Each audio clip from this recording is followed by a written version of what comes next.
The new Wegovy pill is now available through Weight Watchers. Powerful GLP-1 results in a simple pill at the lowest price available. And with Weight Watchers, you can get doctor support and personalized nutrition programs. See if you qualify at WeightWatchers.com. Ad not reviewed or approved by Novo Nordisk.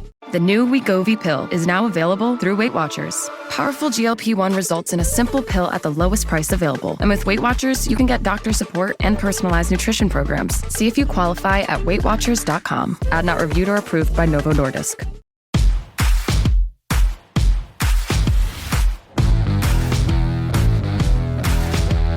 Welcome to the Dogs Podcast with your hosts, Blake Reneker, Justin Charles, and Josh All.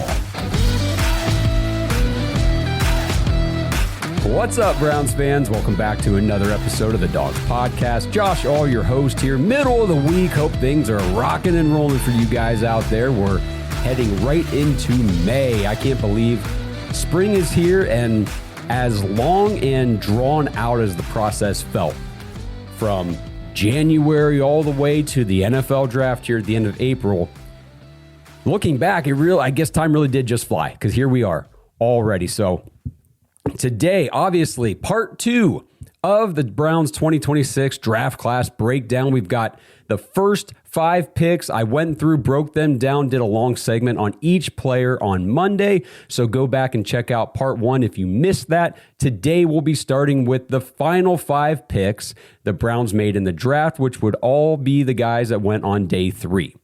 So still just mind blown by what the Browns were able to do over the weekend. I mean, if you really think about it, okay, put it like this. Andrew Berry and the Browns front office went into the draft with 9 draft picks. With all the moves they made, the 6 trades that they went and did over the weekend, they came out with 10 players plus 2 fourth-round picks in 2027. That's crazy, and that's not being talked about enough. The extra draft capital for next season, on top of still getting an additional player than what you were expected to in the first place. You went in with 9 picks, came out with 10 players, plus 2 extra picks next year. And not only did you come out with 10 players, you came out with guaranteed 4 day 1 starters with your first 4 picks. 4 first-round projected players, top 25, top 30 players by most analysts, consensus board, everything, all that stuff. You got 4 of them in this draft. Just unbelievable. And then can they find a 5th starter or more with the last 6 picks that they made? You know, we talked about Austin Barber on Monday and how, yes, he's an offensive tackle, but is there a possibility he plays guard? Could he compete for the guard spot? And the guys that we're going to talk about today, all of them have strong potential to be day 1 starters on special teams with the opportunity to grow and develop and become starters on offense or defense. It's I know, and I guarantee there's people out there saying, dude, you need to calm down. Let's wait and see how this plays out on the field. I 100% agree. But for the where we are in time, I mean, here it is. It's April. We haven't even gotten a rookie minicamp. All we have are the results of the draft. And we need to be encouraged. As Browns fans, for as bad as the team has been over the last 30 years, when we have these moments and these windows where something actually goes our way, well, let's enjoy it. Let's relish in it. On paper, the Browns nailed this draft. They didn't reach for anybody. They didn't make any head-scratching picks like, why would you pick that guy there, which happened last year in the 3rd round with Dylan Gabriel. We didn't have that this year. Everything went our way for the most part. Obviously, we missed out on guys like Oscar Delp in the 3rd round and a couple moves like that. But, man, getting those first 4 guys was just... That's movie stuff. That's movie, like that kind of stuff just doesn't happen. Everybody I've listened to, all the, any podcasts, any reporters, anybody breaking down grades for the NFL draft have said, like, I love what the Browns did. The Browns nailed this draft. And it's very exciting. So we'll dive into these second half of the crew here today. And I just wanted to put this out there too, real quick. Let me know what you guys thought about the draft process from the show this year. Did you guys enjoy the prospect breakdowns, the mock drafts, everything that I did, everything that Kenny helped me with, when Blake and Justin were on the show. What could we have done better in our draft prep for you guys on the podcast here to help educate you and help you get to know these players better and all that kind of stuff? Did you feel like when the draft came around on draft weekend, you were better equipped knowing players' names and where they went to school and kind of if they were a good fit, bad fit, all that kind of stuff? So let me know, because obviously we try to improve what we do every year. Every time we do something, again, we try to make it better than the last time. So let me know how the draft process went in your opinion. I appreciate all of your feedback. Like I say all the time, even if I don't respond or any of us don't respond to you, your comment on YouTube or Twitter, Facebook, wherever, we're reading them. We're going through them and we're taking notes, and you guys do seriously help improve the show with your feedback. So thank you for that. And let's talk about Ty Simpson real quick before we get into the draft guys here. So Jory Epstein, she's a senior reporter for Yahoo Sports, spent the first round in the Browns draft room on Thursday night. She put out an article, very awesome article, by the way. Go find it. Go to X. I think we shared it on X, where just go look it up. The Jory at Jori, Jory Epstein. She detailed what went on Thursday night in the Browns draft room. Awesome. I mean, it really helps paint the picture of what it's like in the room and what the conversations are, how the process works. Maybe I'll spend an episode talking about the full article. Maybe we'll break it down because it really is worth talking about. But the thing that keeps getting shared around social media, and it's a huge misconception, misleading information out of that article.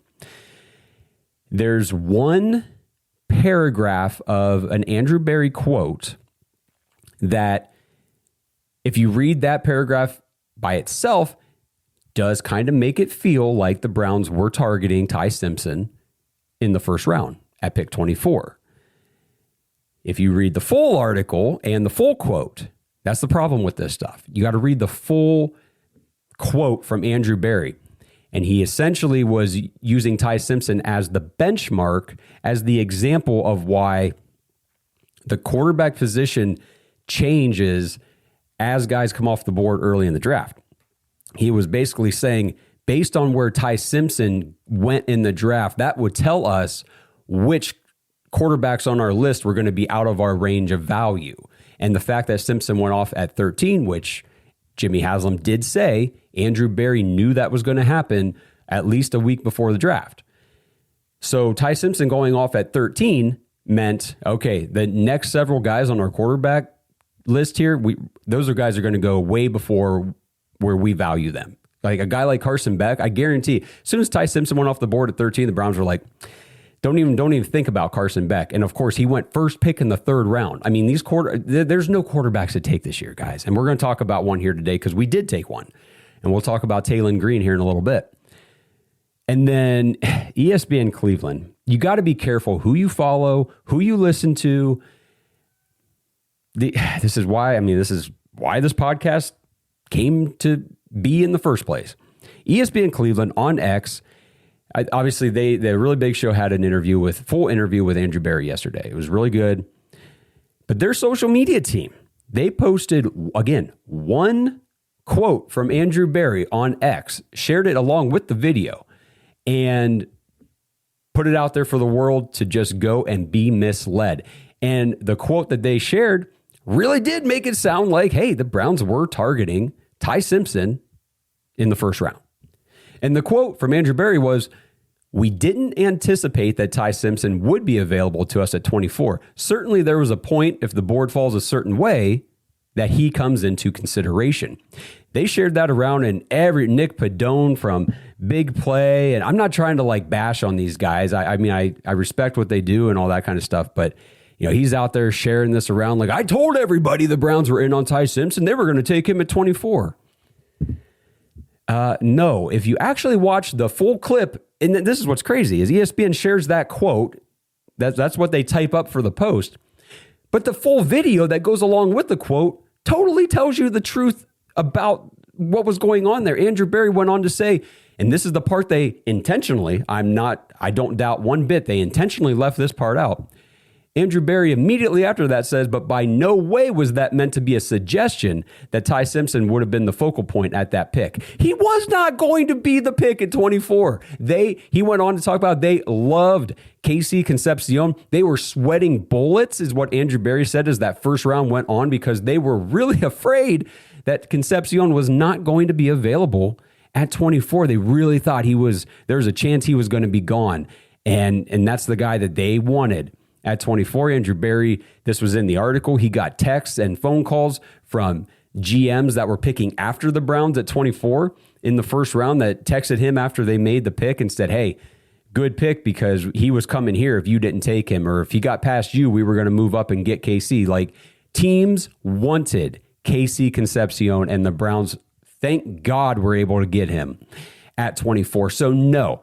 Anybody out there sharing it around that, hey, the Browns were in on Ty Simpson, I guarantee you Mary Kay will do that because she's all about it. She runs the anybody but Shador campaign better than anybody out there.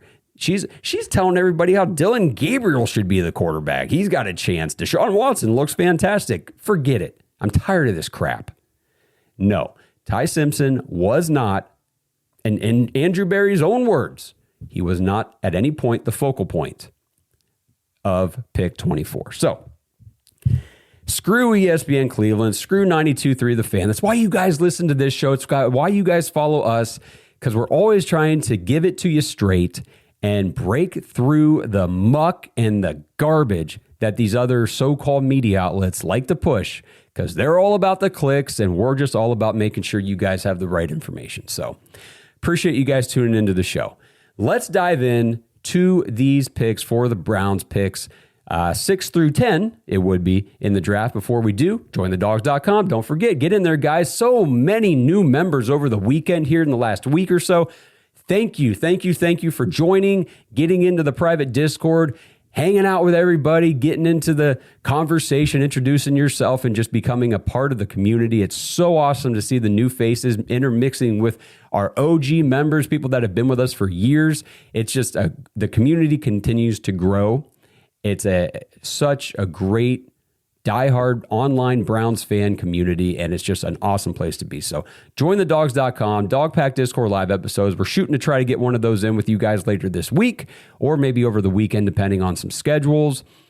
And then obviously, like I said, it's almost May. We got a couple days, and then we are just 1 month away, June 1st. Fantasy football registrations will open. So if you want to play in our Dog Pack leagues in the fall, registration starts in June, so you might as well get in now. As long as you're in the community, you can sign up for fantasy football to play with us, and we love doing that every year. So jointhedogs.com. All right, let's move into pick 146 here in the 5th round. So the Browns went into day 3 on Saturday, no 4th round picks after they made all their moves and stuff on Friday. They had no 4th round picks, and they stayed like that. They didn't move back into the 4th round for anybody. Pick 146, then in the 5th round, the Browns took Parker Brailsford, the center from Alabama, 6'2", 290 pounds, 22 years old. Brailsford redshirted his freshman season at Washington, so he started out with the Huskies in 2022. 2023, then, he became the starter, started all 15 games at Washington. He started the first 2 games at left guard, and then he finished out the final 13 games, so the majority of that season playing at center. That season, that redshirt freshman season for Parker Brailsford earned him freshman All-American and second-team All-Pac-12 conference honors in his first season as the starter. He was part of that national championship runner-up team. So he's also a former teammate there of Denzel Boston. So there's a little bit of familiarity there, too, between those two players. But again, you're seeing a theme here. The Browns continued their trend of adding former All-Americans to this roster. That is now 4 of their first 5 picks at some point in college were named an All-American. That's impressive. 2024, Brailsford, he transferred to Alabama when Kalen DeBoer left Washington to become the head coach at Alabama, and Parker went to Bama, started all 13 games at center for the Crimson Tide. 2025 started all 14 games for Bama. Third team All SEC, was named a team captain, so we know this guy has some strong leadership qualities, and his teammates do appreciate him. So that's 42 total starts in college football, 40 of them coming at the center position. So that's maybe one spot where this pick deviates a little bit from the AB trend this offseason with Brailsford. He is a center-only prospect. This pick was made with the clear intention of finding a starting caliber center at some point here late in the draft. Now, I'm not saying he's going to be the starting center right now, but the Browns were looking for a guy who specialized at that position and could hopefully at one point here over his rookie contract step in and be the starter, because we don't have a long-term answer at that position. Elgton Jenkins presumably will be starting at center, but again, he's under, what is it, a 2-year contract I think we signed him to? I'd have to look. I forget already, but he's 30 years older, whatever. So he's not going to be here forever, obviously. We need to get younger players on this roster, is what we've been griping about this whole offseason, who can hopefully grow into those positions. So the biggest knock on Brailsford that I've seen from the scouting people that I follow and read and everything, size or lack thereof. He doesn't have the mass or the length that you would typically want in an NFL center. But on the flip side, the positives here, this kid plays fierce. He's ultra competitive, tenacious, gritty. One word I love hearing these analysts use for him is consistent. If you're worried about a guy facing NFL talent, well, the SEC is really the closest thing in college football to pit yourself against in comparison to the NFL. That's what everybody says. SEC is the closest thing you're going to get as a sample size for how these kids could, fare against the NFL. In 2025, Brailsford played 575 pass blocking snaps, allowed just 14 total pressures and only 1 sack the entire season. In fact, Parker Brailsford only allowed 2 sacks his entire college career. 42 starts, 1,581 pass blocking snaps, and only 2 sacks ever allowed by this kid. Here's a little bit of the scouting report on Parker Brailsford. His feet never stop. Plays through the whistle on every single rep. So he's a true heart guy, gives his top effort with every single snap. Quick hands that almost always beat pass rushers to the punch. Never stops after his first assignment. He's always looking for the next man to block. Part of his lack of height is he has a lower pad level, which in turn makes it harder for defenders to get underneath him. He's great when pulling, moves fast for a center. Now the negatives, obviously undersized. We've harped on that. He's not a big mover in the run game. He got flagged 17 times over 3 seasons. So when he's outmatched, he can resort to grabbing and holding due to that lack of length and other things that do generate penalties. So that's something he's going to have to focus on fixing and cleaning up some technique at the next level. Draft Buzz says the right team for Brailsford doesn't need its center to be the toughest guy in the trenches every snap. You pair him with bigger guards who can handle the dirty work inside, and his movement ability and processing become real assets. He can start in this league, but only if a coaching staff builds around what he does well. There's a useful player here. The question is whether the team that takes him understands what they're getting. And with George Warhop, Todd Monken, I actually do believe the Browns know what they're getting and understand what they have with Parker Brailsford. And that's my hope, is that they will do the best for him to get him or get the most out of him. I thought that was an interesting way to lay it out. If, and that's a big if, Brailsford would earn a starting spot at some point, say it's this year or next year, theoretically, he would have Zion Johnson, 6'3", 315 on one side, Elgton Jenkins, most likely 6 foot, 311 on the other side. Those aren't the biggest guys. You actually talk about smaller centers, here with Brailsford. I mean, think about Elgton Jenkins. He's actually even smaller than Brailsford, at least in his height and his length. He weighs about 20 pounds more than Parker does, but the length is even less. So I don't know. I think Parker Brailsford, he's going to be a developmental guy on this line. Like I said, George Warhop, man, it's an interesting point I've seen made over the weekend. He has worked with another undersized center very recently, and that center actually just became the highest paid center of all time. Tyler Linderbaum, he's only 6'2", 300 pounds, so he's very similar in size to Parker Brailsford, just a little bit heavier, about the same length. So, this Ravens coaching staff turned Tyler Linderbaum into the highest paid interior lineman in NFL history. Can they work some magic with Parker Brailsford now that most of that staff is here now in Cleveland? So Brailsford, what's positive about him, it seems like he has the want it. He has the dog mentality that it would take to overcome those size limitations. And I think he'll have that willpower to become a good pro player. For the pick, I thought the Browns got the best remaining center on the board. I was really hoping that we could land Sam Hecht from Kansas State, but the Panthers took him 2 picks ahead of us. So again, we got sniped twice here with these picks. We got sniped in the 3rd. We wanted Oscar Delp. So the Saints took him 1 pick before us. And here in the 5th round, obviously we took a center here just 2 picks later. So we were gearing for a center here in the 5th round. And I don't know this. Obviously, I don't know the Browns draft board, but I would have to imagine Sam Hecht was right there on the list for the Browns. But again, just 2 picks before us, he gets taken. So the Browns take Parker Brailsford. Who knows? Maybe the Browns did have him graded higher than Hecht. I have no idea. But either way, the Browns were caught. They got caught on early runs of 2 positions that they did need to address in this draft. 2 positions that I don't think they or really anybody else were expecting to happen as early as they did.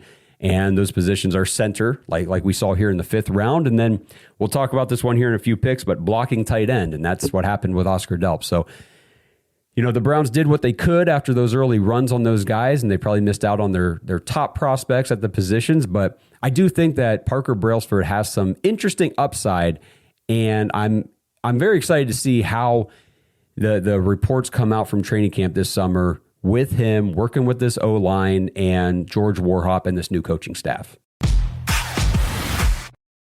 This episode is sponsored by Kalshi. All right, Browns fans, we've all messed around with the sports books before, right? And let's be honest, you're always kind of playing against the house. But with Kalshi, it's different. You're not betting against some sports book. You're trading against other real-world people. There's no house trying to beat you. Kalshi just runs the marketplace. So if you think the public is wrong, like everybody's overreacting to these smoke screens in the draft or sleeping on a prospect, you can literally take the other side of the market. And it's not just sports either. You can trade on other real-world stuff, interest rates, inflation, even wild weather outcomes. It works like this. Simple yes or no markets, your risk is capped up front, and your payout is locked in. So if you trust your takes and instincts, and I know you guys do, go check out Kalshi and see what markets are live right now. So head over to kalshi.com/dogs, KALSHI.com/dogs, DAWGS. Deposit just $20, and Kalshi's going to match you. They're going to put $20 free into your account. That's a great deal to get started. So again, kalshi.com/dogs, $20 match when you deposit $20 into your account. Hey, Browns fans, we just partnered with Fanatics to bring you guys the best Browns gear available. Head over to brownsmerch.com to check out everything in our storefront. I know you guys want that new Shedeur Sanders #2 jersey. We've got those in there. Rock the Depoy and the D-Roy jerseys with Myles Garrett and Carson Swessinger, along with the other studs from last year's draft. We've got a collection of Browns hats, T-shirts, and hoodies you can browse through too. Again, that's brownsmerch.com to check out our Browns gear powered by Fanatics. You're on a GLP-1, but now you're wondering, how do I manage my side effects? What do I eat to stay strong? Because reaching your weight loss goals can take more than meds. That's where Weight Watchers Med Plus comes in. Get access to trusted experts, food plans that work with your body, and habit coaching to keep you on track. Plus access to GLP-1 medication. Get started at WeightWatchers.com. All medical services are provided through our affiliated medical group, Weight Watchers Clinic. Medications require eligibility and prescription. Individual results may vary. See site for more details. So when Saturday started here, we get to the 5th round. I think the Browns had 4 picks within a 7-pick stretch or something like that. They ended up trading out of 2 of those picks. They kept 146, we just talked about with Parker Brailsford out of Alabama. Pick 149, just 3 spots later here in the 5th round. The Browns kept it simple, sticking with prospects from Tuscaloosa, and they take Justin Jefferson. No, not the wide receiver. Justin Jefferson, the linebacker from Alabama. 6 foot, 223 pounds.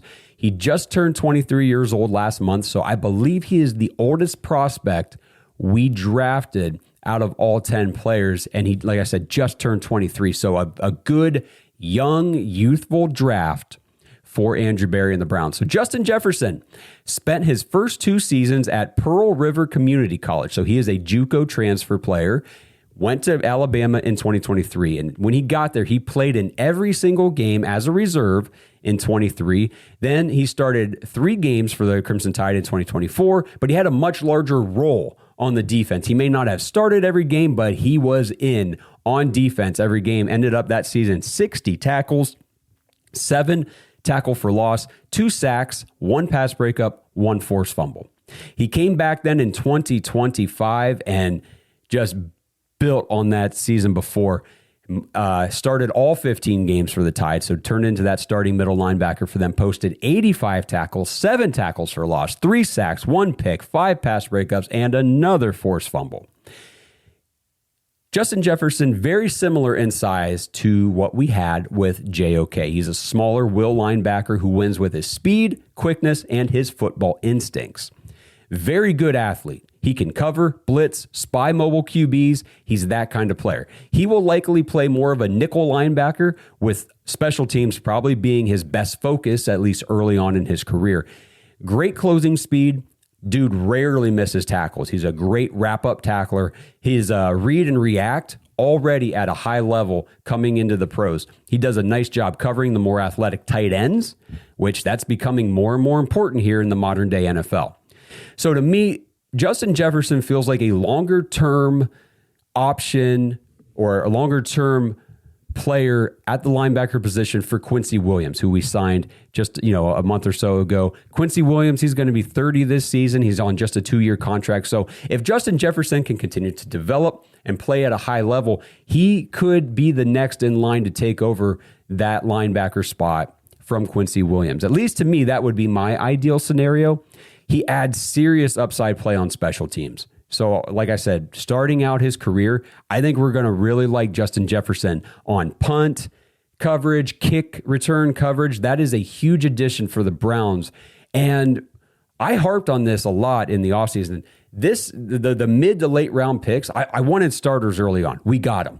Mid to late round picks, we have got to find depth on offense and defense and guys who can play special teams. And that's what the Browns did. I was very, very pleased with the players they came away with, because even if they're not going to start or play, impactful roles on their respective units for the team, at least they have special teams starting upside. And that's what I love out of these rookies in rounds 4 through 7 on day 3. That's what you want. So like I said, special teams addition for the Browns, and then obviously hoping that he develops into a consistent player on defense. He can step in for Quincy Williams after he's no longer in Cleveland. Jefferson, Senior Bowl Defensive Player of the Week this year in Mobile. He was on the watch list this season for the Butkus Award, which goes to the nation's best linebacker. Overall, another great pick focused on physical traits that, if they're developed properly, could pay huge dividends for the Browns. Another SEC player these are good bets to take, especially at this point in the draft. So I really did like this linebacker pick for the Browns here at 149. Then the Browns, obviously, like I said, moved around some picks. Their next spot was 170 in the 5th round.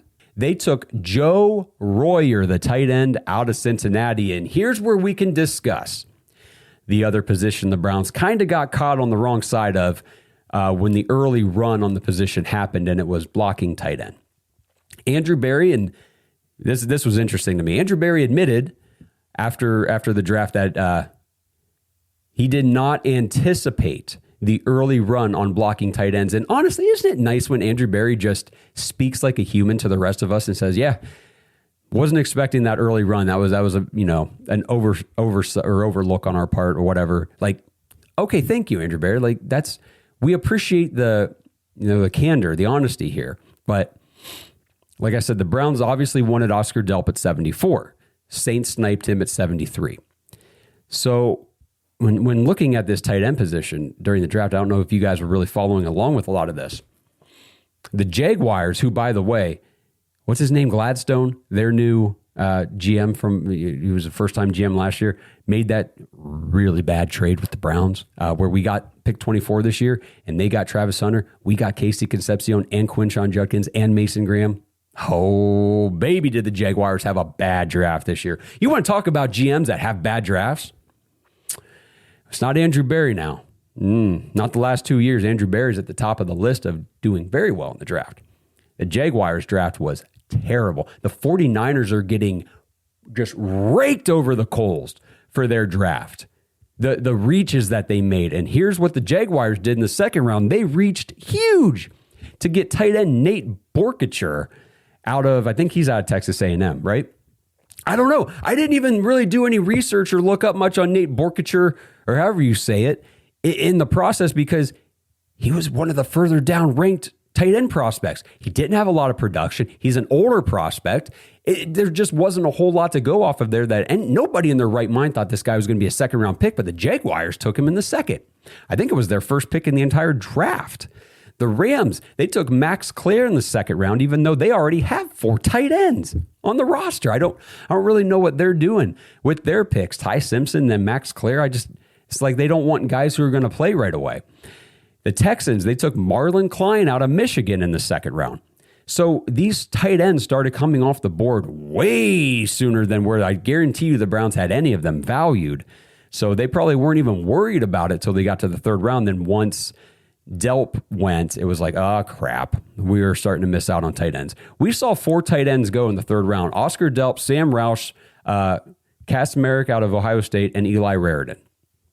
So these guys are already off the board. Here we get to the 5th round then. The Browns take Joe Royer. He was the 15th tight end to come off the board.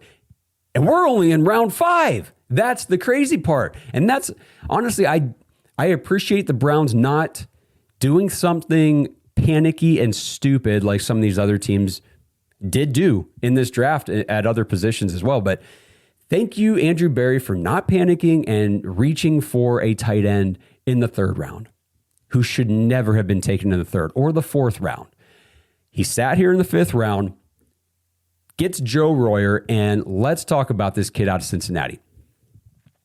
Honestly, the more I looked into him, and again, I only briefly looked into Royer during the process, but I was more into some of the other guys that I already mentioned who went earlier. But once I researched this guy and looked, I'm like, okay, I can see a path here where he is relevant right out of the gate. So 6'5", 245 pounds, 24 years old. So I lied earlier. This is the oldest prospect that we drafted, but tight end, that does happen for this position more than the other positions where these players come into the NFL at an older age. So 24 years old here for Joe Royer.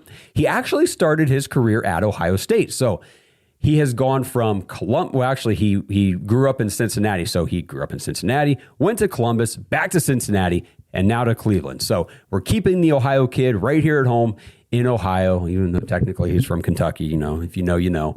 I just knocked my mic off. But hey, whatever. So Joe Royer, he didn't do much at Ohio State from 2020 to 2023 when he was there. He actually had 2 redshirt seasons during his time in Columbus, obviously one of them being due to the COVID year. Then he transferred to Cincinnati in 2024, and it's not like he transferred and finally had a decent season or things started looking better for him. No, he went to Cincinnati in 2024 and exploded. This guy, first team All Big 12. He caught 50 passes for 521 yards, 3 touchdowns. Those 50 receptions set the Cincinnati school record for most receptions in a single season by a tight end. And guess whose long-standing tight end record he broke? Travis Kelce. That's right. Joe Royer breaking Travis Kelce's record for most receptions in a season. Kelce had 45 when he was there, and now Joe Royer breaks it with 50. So very impressive accolades there for this kid out of Cincinnati. Again, 2025, 3rd team All Big 12. Production dipped a little bit this past season. 29 receptions, 416 yards, 4 touchdowns. What does Joe Royer have for the Browns to work with in the NFL? Based on scouting reports that I've been breaking down here, he's got quick feet, gets in and out of his breaks really well when he's running his routes. He's very physical in the running or the receiving game. He keeps hold of the ball when he's getting hit. He comes down with his contested catches. He is a very solid player after the catch. He posted an 8.9 yards after catch per reception in 2025 with over 50% of his total yardage coming after the catch. So I'd have to do a little bit deeper digging on Royer here in the Cincinnati offense from 25. Why was the production down from 2024? Was it quarterback play? Was it the way they were running the offense? Was he not being utilized the same as he was the year before? Did they have better receivers? I know they had Cyrus Allen and Jeff Caldwell and some of these guys at Cincinnati who are now pros as well. So maybe that stuff all played factors into that. But either way, Royer presents very well as a pass catching option at the tight end position. I'm excited to see how he looks in camp, because I think this could be a sneaky good pick for the Browns. He's also a decent blocker. He has what they say, the scouts. He's got toughness and technique that, can be improved even more in that area, and he could become a very good blocking tight end at the next level. So it's not there yet. It's not all put together, but he's got what you need to work with to become a very good blocking tight end at the NFL. So the Browns get a guy with blocking upside, and his pass catching is already where it needs to be. Here's some other notes that I found about Joe Royer. His mother unfortunately passed away while he was at Ohio State. Royer admitted that during that time period, he lost his love for the game of football. He was in a down place. He transferred to Cincinnati, and then being back in his hometown area actually just rejuvenated his passion for the sport. And he credits his tight end coach, Jordan Stepp, for helping save his football career at Cincinnati. From what I've read and learned about this guy, I really like this kid. And I don't want to sound like I'm glazing every single pick that the Browns made. But with tight ends who, the guys that were already off the board, I think the Browns still got a very good one with Joe Royer. He's tough, competitive, and he has the internal desire to be great. They said that when he returned for his senior season at Cincinnati in 2025, he said his goal was to be the first tight end drafted in 2026. So he clearly believes in himself and has the motivation, the determination, the mindset to be great. And as a pass catcher, like I said, he's already a weapon that I think Browns fans, we're going to be more excited about once we actually see him in action. If they can continue to work on his blocking, the scouts say that he could become a 3-down tight end who never leaves the field. I think that's high praise. That was one of the best notes I found about Joe Royer that I was reading there.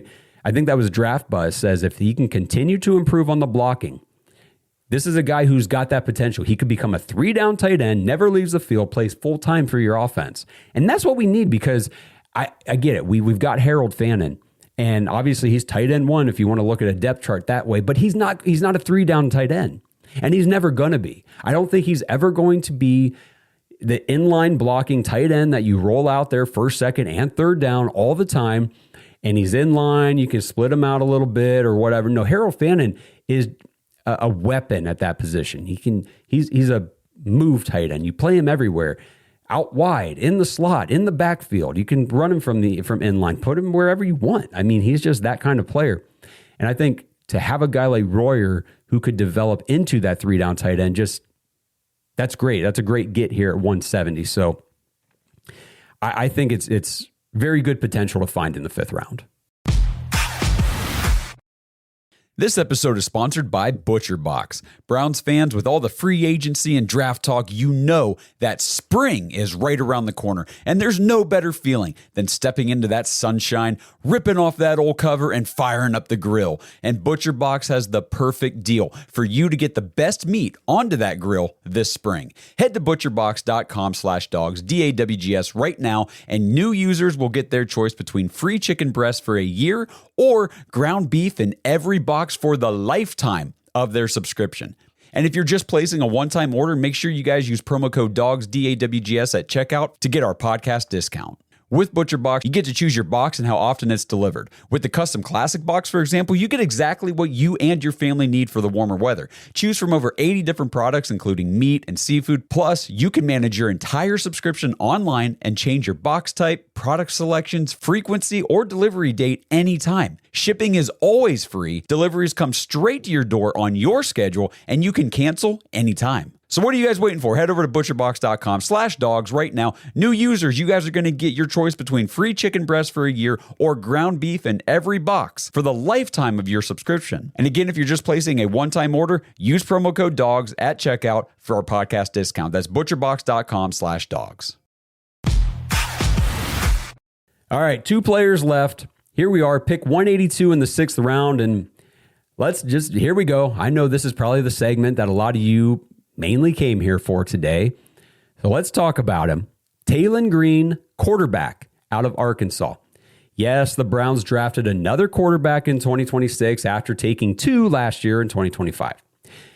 But this goes back to the Ty Simpson stuff I talked about at the top of the show. The Browns were not saying they wanted Simpson at 6 or 24. They were using Simpson as the benchmark for how the rest of the QB depth chart, the QB draft board, was going to unravel for the Browns during the weekend. Taylen Green was without a doubt the most intriguing quarterback prospect in this entire class. How could he not be? No player, no quarterback has his combination of size, speed, and athleticism.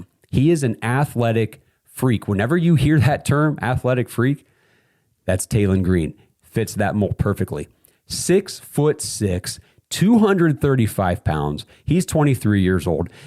You know that I don't focus heavily on the underwear Olympics, the combine stuff too much, but let's talk about it because this is what everyone's going to, point to when they talk about him being an athletic freak. 4.36 40-yard dash. So this is a guy at 6'6", 235 freaking pounds that can run 4.3. 4.36 speed. That's insane. That's some freaking giddy up and go right there. 1.55 10-yard split. 43.5-inch vertical jump and 11-foot 2-inch broad jump. Freaking beast of a man. He outperformed every quarterback at the combine, and it wasn't even close. There is nobody even remotely within the wheelhouse of what this kid has athletically. He is insane, and I want you to keep that in mind as we go through this conversation here about Taylen Green.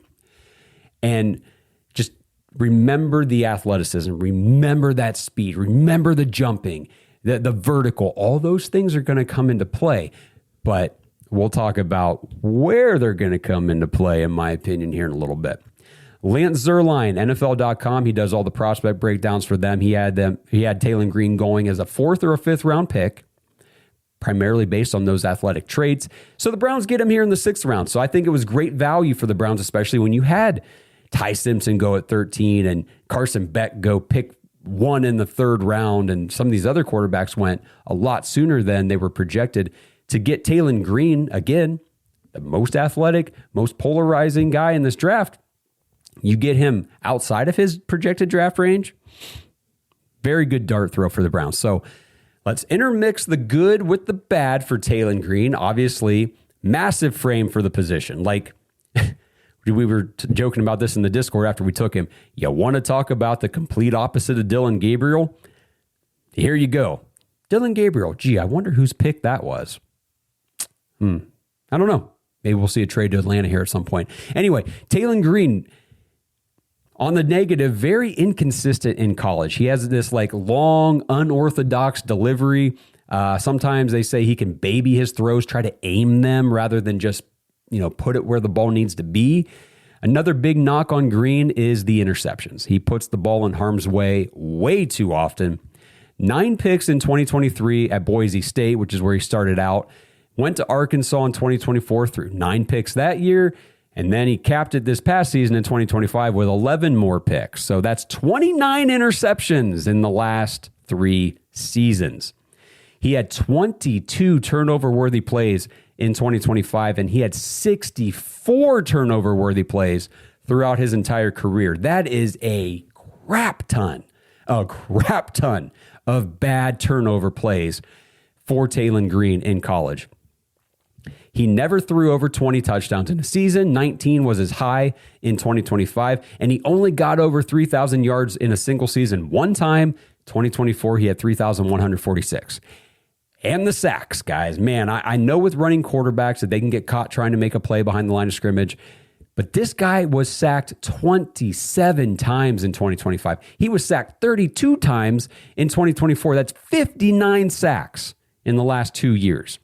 And his time to throw was 3.2 seconds in each of the last 2 seasons. So for people who think that Shedeur Sanders or Deshaun Watson hold on to the ball too long, which in all fairness they do, don't hear what I'm not saying. They need to cut their time to throw down too. But this guy holds the ball even longer than they do.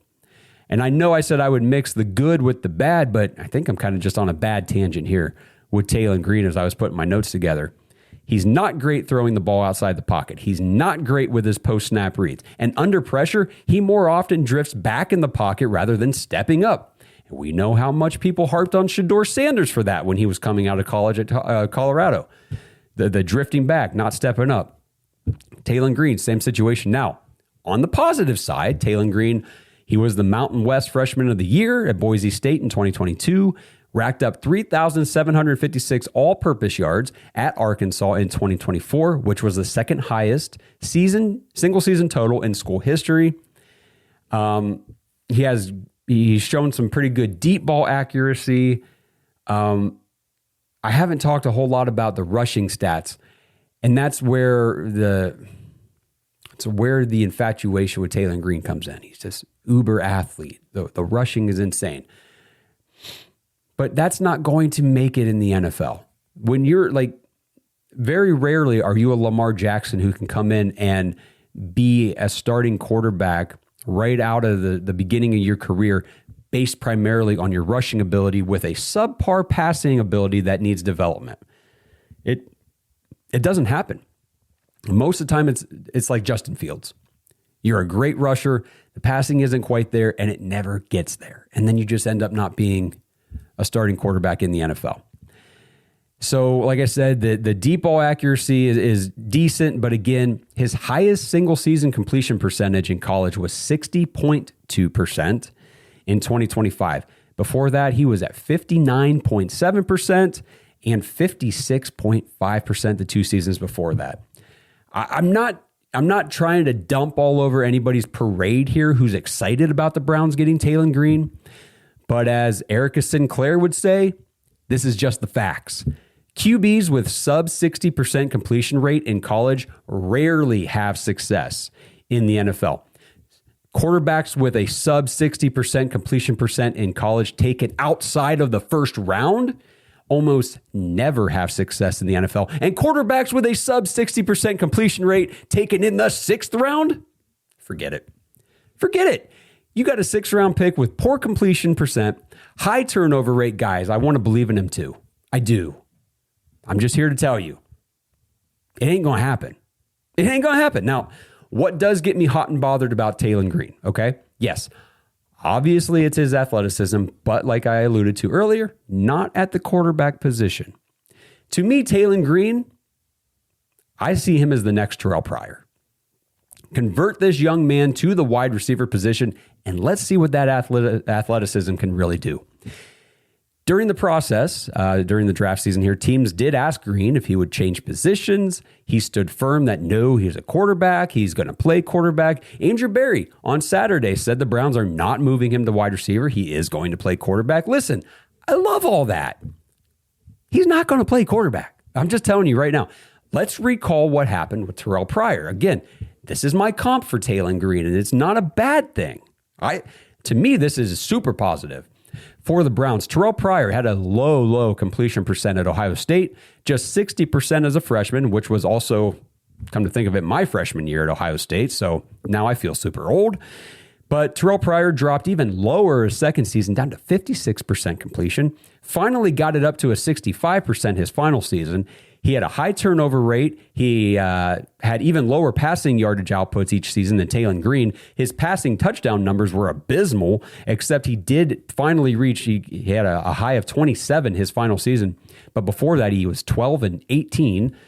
Terrell Pryor was a third-round pick in the supplemental draft in 2011 by the Raiders.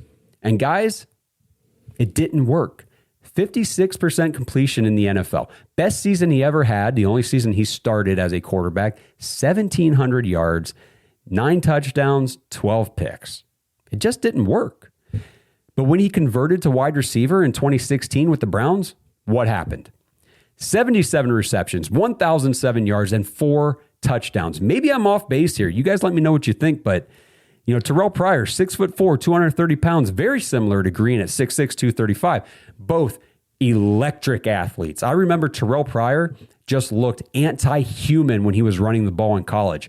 Unreal. I mean, we did the pro football, or what was it, the National High School Football Hall of Fame a couple years back, and Terrell Pryor was there. And some of the other guys that were being inducted, we interviewed them, and they would just sit there and they're looking over at Terrell Pryor sitting at the table next to us going like, that dude right there is the best football player, the best athlete we've ever seen. Like, you want to talk about the best athlete that's ever played football? That's one of them right there, Terrell Pryor. And I think that could be Taylen Green too. It's just not at the quarterback position. So yeah, that's how I see Taylen Green. Honestly, I don't hate it. Like I said, I don't hate this idea one bit. Say Shedeur Sanders, who, again, in my opinion, should be named the day one starter, like right now. There's no point in playing Deshaun Watson in his final year here. The dude sucked bad the last time he played. Forget him. Let Shedeur be the guy. Say he proves to be the guy, or he doesn't, and then we have to draft our quarterback in 2027.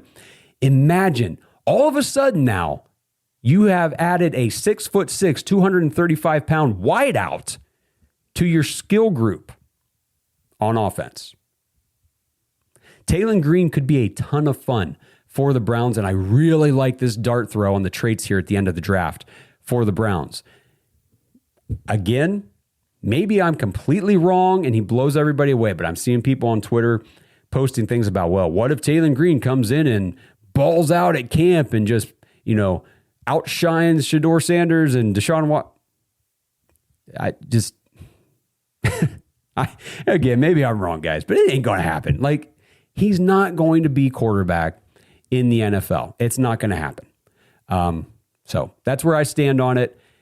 Love the pick. Love it. I mean, you got a freaking athletic monster at pick 182. And if you're able to convert him over to wide receiver the way they did with Terrell Pryor, over a decade ago, this could be a lot of fun, guys. Taylen Green could be a lot of fun. All right. Well, let's round out the draft for the Browns. Pick 248 in the 7th round. We capped off the weekend taking our second tight end, Carson Ryan, out of BYU. Carson Ryan, 6'3", 255 pounds, 22 years old. So he's on the younger side of the prospects that we took in this draft. Started at UCLA in 2022 and 2023, transferred to Utah in 2024. So another reconnection of teammates here. He played with Spencer Fano in 2024. And I do have to apologize to everybody out there. I kept saying Spencer Fano all weekend.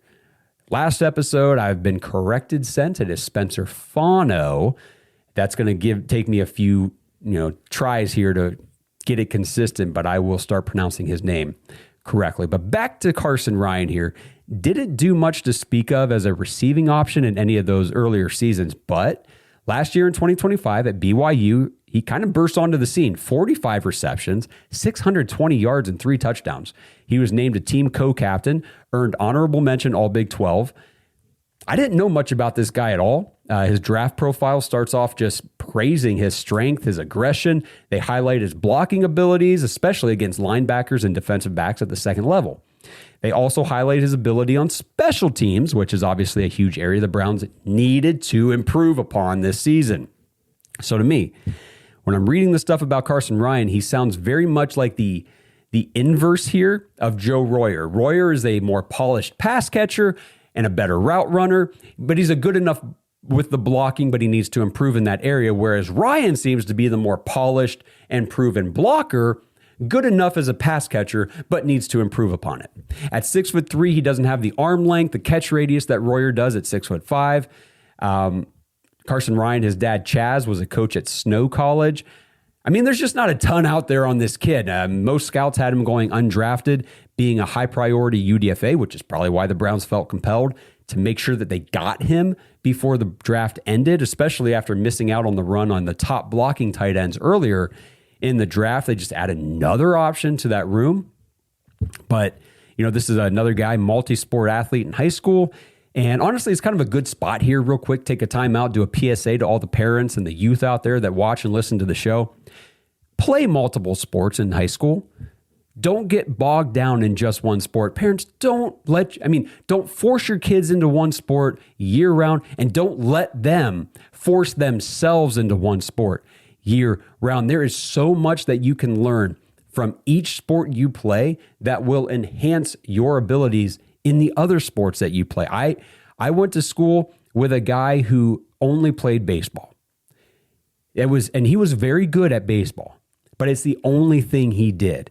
And I think it limited his upside in baseball, that he didn't get the skills and the things that you learn from playing basketball, from playing football or wrestling or whatever the other sport is you want to play.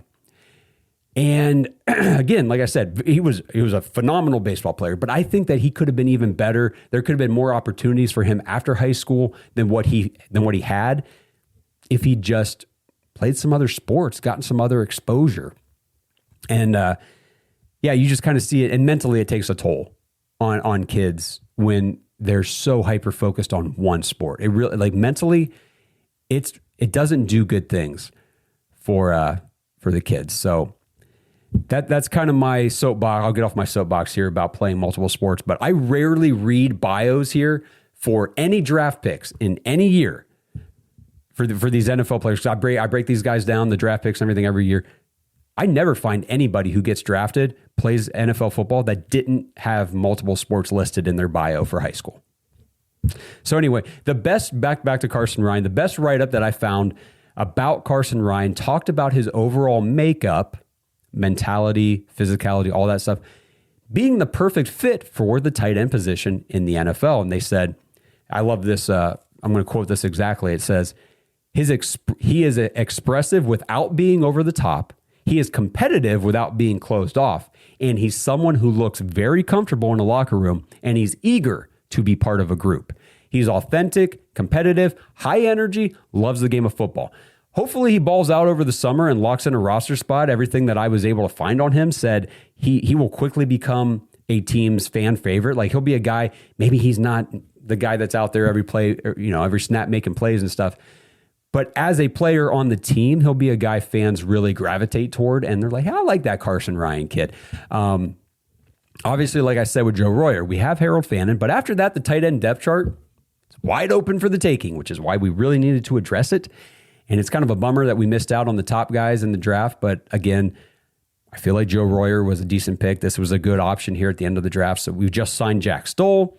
We brought back Blake Whiteheart, Brendan Bates. We still have Sal Cannella and Caden Prescorn. And again, added Joe Royer, now Carson Ryan to this tight end. So the tight end competition will low-key be one of my favorite ones to watch this summer. I really want to see how this one plays out. And I'm excited for these two rookies that they added to the tight end room. So that's it, guys. There is your Cleveland Browns 2026 draft class. We'll go back, recap at pick 9. The Browns trade back from 6 to 9, take Spencer Fano, offensive tackle out of Utah. 24, they land KC Concepcion, the dude they were gunning for and really hoped would be available at the end of the first round for them. Wide receiver out of Texas A&M. Pick 39, somehow, some way, by the grace of the football gods, Denzel Boston falls to the Browns at 39. So they take the wide receiver out of Washington, get two guys who could, either one of them could turn into the wide receiver one for the Browns. I expect one of them to. And this could be a situation where you have a wide receiver one and a clear wide receiver two who are both high-end options for your offense. There are other teams in the NFL who have that, and I think we might actually have a chance to have it now too. 58, Browns trade up from 70 to somehow get Emmanuel McNeil-Warren, the safety out of Toledo. I just still don't understand how it all happened, but good freaking Lord, what the first Thursday, Friday were just insane for the Browns, insane. And then they capped off Friday night, trading back up into the end of the third round At 86, they take Austin Barber, the offensive tackle out of Florida. Day 3 comes around. They go back to the offensive line at 146, take Parker Brailsford, the center out of Alabama. 3 picks later, they stay at Alabama and take his teammate linebacker Justin Jefferson, pick 170. They finally get a tight end, Joe Royer out of Cincinnati. 182, they throw the biggest dart throw, and the one I love the most late in the draft, Taylen Green, quarterback, probably eventual wide receiver, out of Arkansas. And then they wrap up 248, Carson Ryan, tight end out of BYU. So there's your draft class. We got UDFAs to break down. They signed a crap ton of guys after the draft, and some guys that I was really impressed. I'm like, really? We got that guy? Guys that I looked at during the process, guys I mocked early on. We signed Logan Fano, Spencer's older brother, so the Fano bros are coming to Cleveland. Like, cool stuff, man. There's a lot of good things going on right now with this rookie class, and it's going to be a huge youth movement for this team, and the upside's there for these guys, and with a new coaching staff, a new approach to this team, there's reason to be excited. Now, are all 10 of these guys going to be hits for the Browns? No, it's not going to happen. Never happens. That's just impossible. But could all 10 of these guys contribute to the team? Yes, I think that's possible. Will 4 of these guys be day 1 starters? Yes, I firmly believe that. Is there another 1 or 2 guys that could surprise us and earn a starting role in year 1 or 2? Yes, I firmly believe that too. So I'm excited. You guys know it. Kenny Mack texted me the other day after the episode and said, dude, you are freaking jacked. I said, yes, man. Like that kind of stuff just doesn't happen for the Browns every year. You know, we always talk about, people joke, oh, the draft is the Browns Super Bowl and everything. And yeah, I get it. It's the most excitement we get all year, but we rarely get to come out of the draft looking back going, we did what? Are you kidding me? Usually it's, we did what? Are you kidding me? We took that guy. No, now it's, we took those guys? How the did we get those guys, man? It's really cool. I'm excited, and I appreciate you guys tuning in here. Excuse me, following along with these breakdowns. It's been a ton of fun. Again, let me know how the draft process went for you guys. I should have said this at the top of the show. I know you guys love Vinty, right? You guys love hearing from Vinty. Vinty sent me another message after the draft. So I'll read this. And if you guys recall, Vinty was giving me crap before the draft about my take on Casey Concepcion. I loved Casey. I thought he was like my wide receiver 2 in this class. He was the guy. No question about it. That's who I wanted at 24 if we didn't take a guy at 6, or hell, even if we did take a receiver at 6. Still get me Casey Concepcion. I love the kid. Vinty didn't see it, didn't like it, didn't want him. So here we go. Post-draft, Vinty says, wow, what an amazing draft. On paper, Andrew Berry effing crushed that draft. I still think number 9 was a little high for Fano, but at least we didn't take him at number 6. The Boston pick saved the first round and made the Concepcion pick something I could live with. But I still wish we would have traded up for Lemon. The Cowboys would have definitely traded us 20 rather than trading it to their division rivals if we would have tried. Maybe not. And maybe the price to move up from 24 to 20 was just like not something worth doing, especially when it's like, okay, we could go get a slot-only player in Mekhi Lemon, who, don't get me wrong, I really liked Mekhi Lemon in the process, but by the time I was done with everything, I would have rather had Casey Concepcion over Mekhi Lemon anyway. So for me, it worked out. For Andrew Berry and the Browns, they got who they wanted, but Vinty, unfortunately, did not. But he says the trade up for EMW at 58 was fan-effing-tastic and possibly the best pick of the draft. I agree with you there. Not to say the other players aren't going to be great and weren't great picks. It was the value. It was the ability somehow to get this first-round safety at pick 58. Again, goes right back to the Browns getting a first-round linebacker, JOK, at, I think it was 52.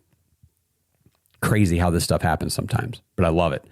He says, I love that we got 2 tight ends, and I really like Royer. Me too.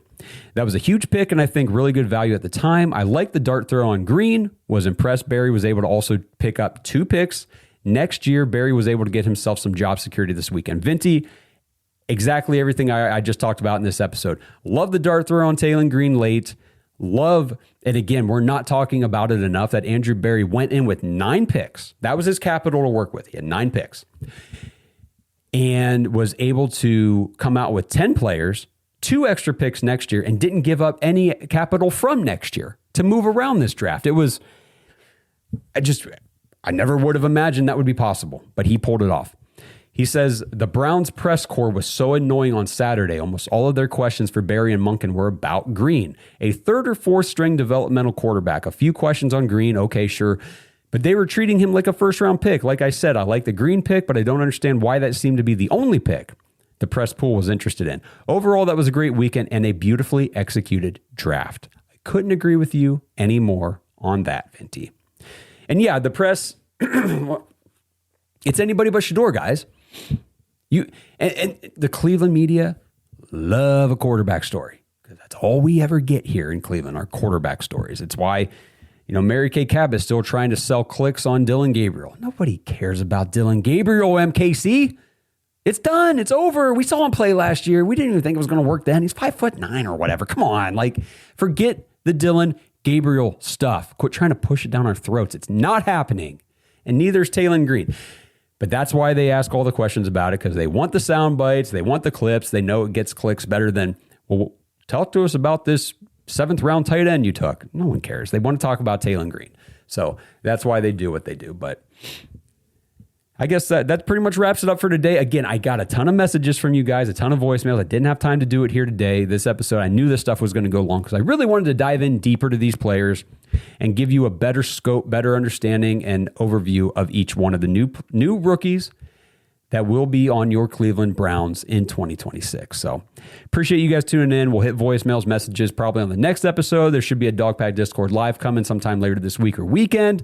So if you want to get into the Dog Pack, you want to get into the Discord for that or be part of those shows in the future, jointhedogs.com is the place to be. Sync up with the private Discord. It's a great way to help support the show as well. You guys make it possible for us to continue improving the content, growing the show, putting out more stuff for you guys, and just being a better platform for Browns information for the best fans in the freaking world. And that's you guys. Thanks for tuning in, guys. We'll see you in the next episode. Let's go, Browns. Thanks for listening to another episode of the Dogs Podcast. Make sure you subscribe on YouTube and follow us on Twitter at The Dogs Podcast. Get your thoughts on the show at thedogspodcast.com.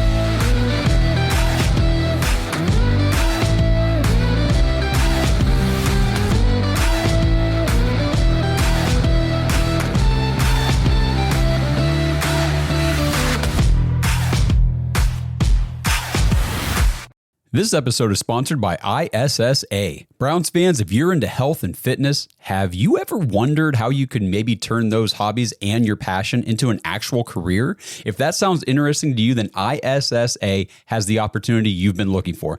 ISSA is the International Sports Science Association, and they can help you become a certified personal trainer in as little as 3 months. And right now you can get $100 off your certification when you sign up through our link, joinissa.com/dogs, DAWGS.